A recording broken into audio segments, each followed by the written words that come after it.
Hello everyone, welcome back to our YouTube channel.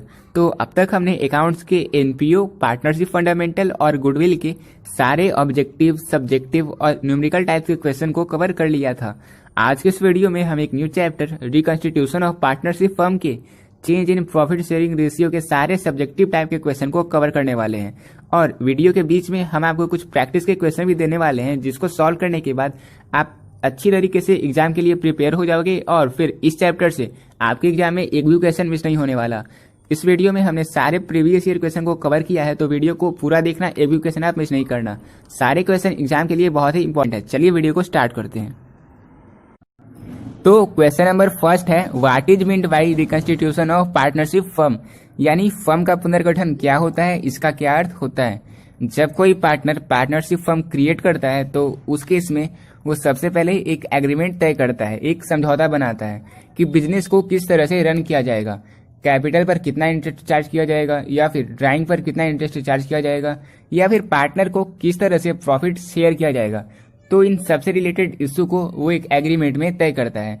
अब जब business एक पार्टनरशिप फर्म बनकर तैयार हो जाता है तो आगे आने वाले भविष्य में उसमें बहुत सारे चेंजेज होते हैं। जैसे कोई न्यू पार्टनर फर्म में इंटर होता है, या कोई एक्सिस्टिंग पार्टनर रिटायर होता है, डेथ कर जाता है, या फिर जो फर्म है वो अमल कमिट कर जाता है, किसी दूसरे फर्म के साथ मिल जाता है। तो इन सभी केसेस में जो एग्रीमेंट होते हैं, जो ओल्ड एग्रीमेंट होते हैं, वो समाप्त हो जाते हैं, वे खत्म हो जाते हैं और एक न्यू एग्रीमेंट तय किया जाता है।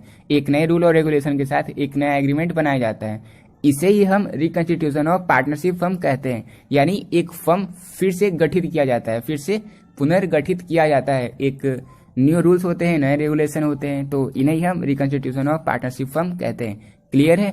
जो इंग्लिश मीडियम के स्टूडेंट हैं वो इस आंसर को लिख सकते हो, आप जल्दी से कॉपी में नोट डाउन कर लो, और जो हिंदी मीडियम के स्टूडेंट हैं वो इस आंसर को नोट डाउन कर लो। तो अब सेकंड नंबर क्वेश्चन है, व्हाट इज गेनिंग रेशियो, यानी कि लाभ प्राप्ति अनुपात से हम क्या समझते हैं और इसे हम कैलकुलेट कैसे कर सकते हैं। तो जब कोई एक पार्टनर किसी दूसरे पार्टनर के प्रॉफिट शेयरिंग रेशियो के कुछ रेशियो को रिसीव करता है तो उस रेशियो को, उस अनुपात को हम गेनिंग रेशियो कहते हैं।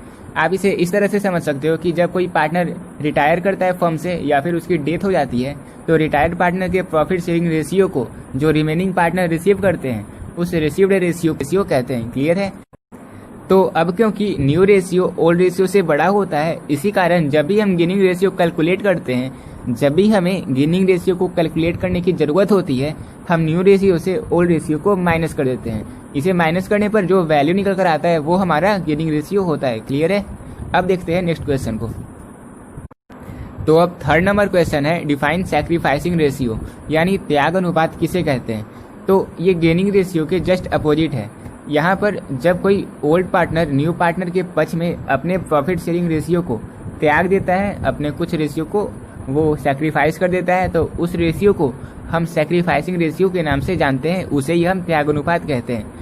अब यहाँ पर क्योंकि जो न्यू रेशियो है वो ओल्ड रेशियो से कम होता है, इसलिए सैक्रिफाइसिंग रेशियो को कैलकुलेट करने के लिए हम हमेशा ओल्ड रेशियो से न्यू रेशियो को माइनस करते हैं।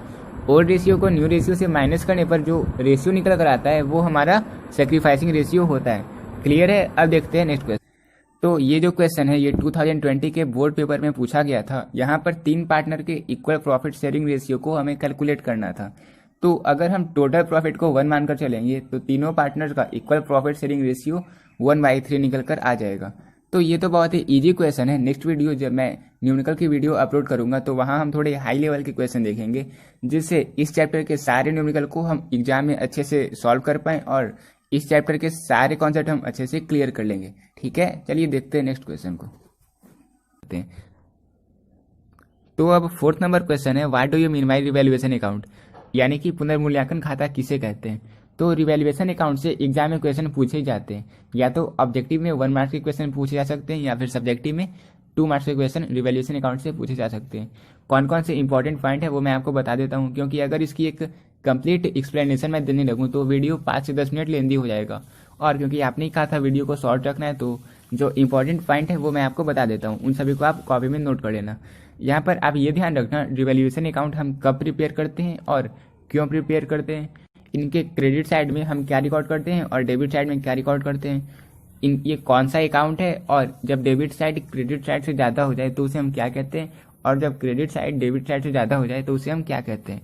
फिर इनके जब हम रिवैल्यूएशन अकाउंट को प्रिपेयर कर लेते हैं तो जो टोटल प्रॉफिट निकल कर आता है रिवैल्यूएशन अकाउंट से जो हमें प्रॉफिट होता है वो हम पार्टनर्स को किन रेशियो में शेयर करते हैं, हम ओल्ड पार्टनर को देते हैं या फिर न्यू पार्टनर्स को शेयर कर देते हैं। तो इन सब से रिलेटेड इंपॉर्टेंट पॉइंट्स को आप लोग अच्छे से कॉपी में नोट डाउन कर लो। एग्जाम में इससे क्वेश्चन पूछे ही जाएंगे, ये हमेशा पूछे जाते हैं। पिछले साल भी पूछे गए थे, वो क्वेश्चन मैं आपको दिखाने वाला हूँ। ऑब्जेक्टिव 1 मार्क्स का क्वेश्चन पूछा गया था। तो जो हिंदी मीडियम के स्टूडेंट है वो इस आंसर को नोट कर लेना। और जो पिछले साल क्वेश्चन पूछा गया था, जो 2020 में क्वेश्चन पूछा गया था, वो ये था कि जब excess of credit side over debit side in revaluation account is, यानी कि रिवैल्यूएशन अकाउंट में जब क्रेडिट साइड डेबिट साइड से ज़्यादा हो जाए तो उसे हम क्या कहते हैं। तो रिवैल्यूएशन अकाउंट में जब क्रेडिट साइड डेबिट साइड से ज़्यादा हो जाता है तो उसे हम प्रॉफिट कहते हैं। वही जब डेबिट साइड क्रेडिट साइड से ज़्यादा हो जाए तो उसे हम लॉस कहते हैं।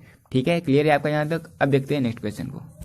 नेक्स्ट क्वेश्चन है व्हाट इज एक्यूमुलेटेड प्रॉफिट, यानी संचित लाभ किसे कहते हैं। तो एक्यूमुलेटेड यानी इकट्ठा, यानी कि वैसे इकट्ठे प्रॉफिट जो अब तक पार्टनर्स ने शेयर नहीं किया था और अभी तक बैलेंस शीट के लायबिलिटी साइड में शो कर रहे थे, उसे ही हम एक्यूमुलेटेड प्रॉफिट यानी संचित लाभ कहते हैं। और ये जो एक्यूमुलेटेड प्रॉफिट होते हैं उन्हें हम पार्टनर्स के कैपिटल अकाउंट में उनके ओल्ड रेशियो में ट्रांसफर कर देते हैं। उसी तरह से जो अब नेक्स्ट क्वेश्चन है व्हाट इज एक्यूमुलेटेड लॉस, यानी संचित हानियाँ किसे कहते हैं। तो वैसे लॉसेज जिन्हें पार्टनर्स ने अभी तक आपस में शेयर नहीं किया था और एसेट साइड के बैलेंस शीट के एसेट साइड में शो कर रहे थे, उन्हें हम एक्यूमुलेटेड लॉस कहते हैं। अब इससे रिलेटेड एक क्वेश्चन पूछा गया था ऑब्जेक्टिव में, वो क्वेश्चन था the accumulated profit and reserves are transfer to, यानी कि संचित लाभ और संचय हम कहाँ ट्रांसफर कर देते हैं, कौन से अकाउंट में ट्रांसफर कर देते हैं। तो जैसा मैंने बताया, जितने भी एक्यूमुलेटेड प्रॉफिट और रिजर्व्स होते हैं उन्हें हम पार्टनर्स कैपिटल अकाउंट में ट्रांसफर कर देते हैं। ठीक है, अब देखते हैं। अब 7th नंबर क्वेश्चन है व्हाट इज जनरल रिजर्व, यानी कि सामान्य संचय किसे कहते हैं। तो जो फर्म होते हैं वो अपने प्रॉफिट के कुछ पार्ट को रिजर्व के तौर पर एक सेपरेट अकाउंट में रख लेते हैं, ताकि फ्यूचर में जो भी अनएक्सपेक्टेड लॉसेज हो, फ्यूचर में जो भी उनको लॉसेज हो, उन्हें वो उस रिजर्व से कवर अप कर सके, राइट ऑफ कर सके। उसी रिजर्व को हम जनरल रिजर्व कहते हैं और इनका यूज फ्यूचर में जितने भी लॉसेज हो सके उन्हें राइट ऑफ करने में यूज किया जाता है। तो अब नेक्स्ट क्वेश्चन है, और ये रिवैल्यूएशन अकाउंट का एक इंपॉर्टेंट पॉइंट है। क्वेश्चन है why is revaluation of asset and liabilities required on reconstitution of partnership firm, यानी कि फर्म के पुनर्गठन के टाइम हम जितने भी एसेट होते हैं और लायबिलिटीज होते हैं उन्हें हम पुनर्मूल्यांकित क्यों करते हैं। तो जब फर्म को पुनर्गठित किया जाता है तो उस टाइम जो जितने भी एसेट होते हैं और लायबिलिटीज होते हैं उनके मार्केट वैल्यू और बुक वैल्यू के अंतर को जानने के लिए हम रिवैल्यूएशन अकाउंट प्रिपेयर करते हैं, ताकि हमें फर्म के वास्तविक व सही स्थिति प्रदर्शित हो सके और उनका जो एग्जैक्ट वैल्यू है, अब जो एसेट और लायबिलिटीज का जो एग्जैक्ट वैल्यू है हमें पता चल सके। ठीक है, तो अब हमने इस चैप्टर के सारे इंपॉर्टेंट क्वेश्चन को कवर कर लिया है। अब कुछ क्वेश्चन आपके प्रैक्टिस के लिए है जिसका आंसर आपको कमेंट बॉक्स में करना है। तो जल्दी से वीडियो को पॉज करो और इनको सॉल्व करके इनके आंसर को आप हमारे कमेंट बॉक्स में आंसर करना। जिन किसी का आंसर सही होगा उस मैसेज को मैं पिन कर दूंगा, जिससे सारे व्यूअर इन सारे क्वेश्चन के आंसर को उस कमेंट से देख सको। तो दोस्तों आज के लिए इतना ही, मिलते हैं अपनी नेक्स्ट वीडियो में। नेक्स्ट वीडियो में हम इस चैप्टर के सारे न्यूमेरिकल क्वेश्चन को कवर करने वाले हैं। फिर ये चैप्टर अच्छी तरह से कंप्लीट हो जाएगा और उसके बाद हम नेक्स्ट चैप्टर की ओर मूव करेंगे, यानी कि उसके बाद हम एडमिशन ऑफ पार्टनर को स्टार्ट करने वाले हैं। ठीक है।